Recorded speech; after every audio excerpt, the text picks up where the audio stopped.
سب سے پہلا گھر جو لوگوں کی عبادت کرنے کے لیے مقرر کیا گیا تھا وہی ہے جو مکے میں ہے، بابرکت اور جہان والوں کے لیے موجب ہدایت۔ اس میں کھلی ہوئی نشانیاں ہیں، جن میں سے ایک ابراہیم کے کھڑے ہونے کی جگہ ہے۔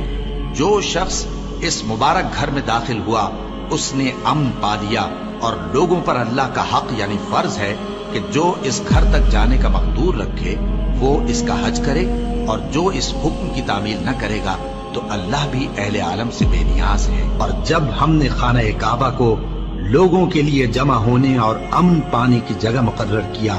اور حکم دیا کہ جس مقام پر ابراہیم کھڑے ہوتے تھے اس کو نماز کی جگہ بنا لو، اور ابراہیم اور اسماعیل کو حکم بھیجا کہ طواف کرنے والوں اور اعتکاف کرنے والوں اور رکوع کرنے والوں اور سجدہ کرنے والوں کے لیے میرے گھر کو پاک صاف رکھا کرو۔ بے شک کوہ صفا اور مروہ اللہ کی نشانیوں میں سے ہیں،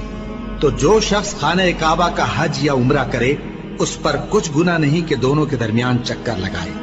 بلکہ یہ ایک نیک کام ہے، اور جو کوئی نیک کام کرے تو اللہ قدردان ہے، دانا ہے۔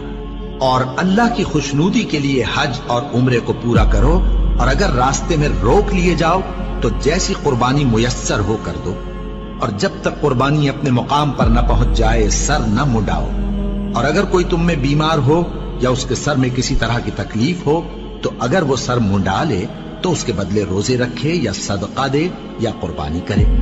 پھر جب تکلیف دور ہو کر تم مطمئن ہو جاؤ تو جو تم میں حج کے وقت تک عمرے سے فائدہ اٹھانا چاہے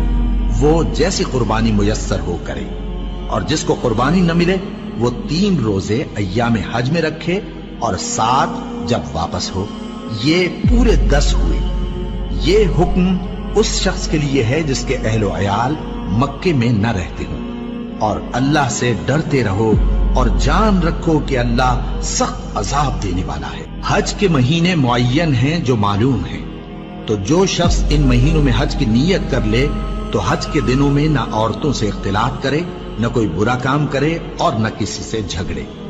اور جو نیک کام تم کرو گے وہ اللہ کو معلوم ہو جائے گا۔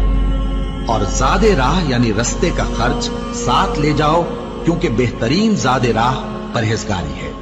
اور اے اہل عقل مجھی سے ڈرتے رہو، اس کا تمہیں کچھ گناہ نہیں کہ حج کے دنوں میں بذریعہ تجارت اپنے پروردگار سے روزی طلب کرو۔ اور جب عرفات سے واپس ہونے لگو تو مشعر حرام یعنی مزدلفہ میں اللہ کا ذکر کرو، اور اس طرح ذکر کرو جس طرح اس نے تم کو سکھایا، اور اس سے پیشتر تم لوگ ان طریقوں سے محض ناواقف تھے۔ پھر جہاں سے اور لوگ واپس ہوں وہیں سے تم بھی واپس ہو، اور اللہ سے بخشش مانگو، بے شک اللہ بخشنے والا ہے، رحمت کرنے والا ہے۔ پھر جب حج کے تمام ارکان پورے کر چکو تو مینا میں اللہ کو یاد کرو جس طرح اپنے باپ دادا کو یاد کیا کرتے تھے، بلکہ اس سے بھی زیادہ۔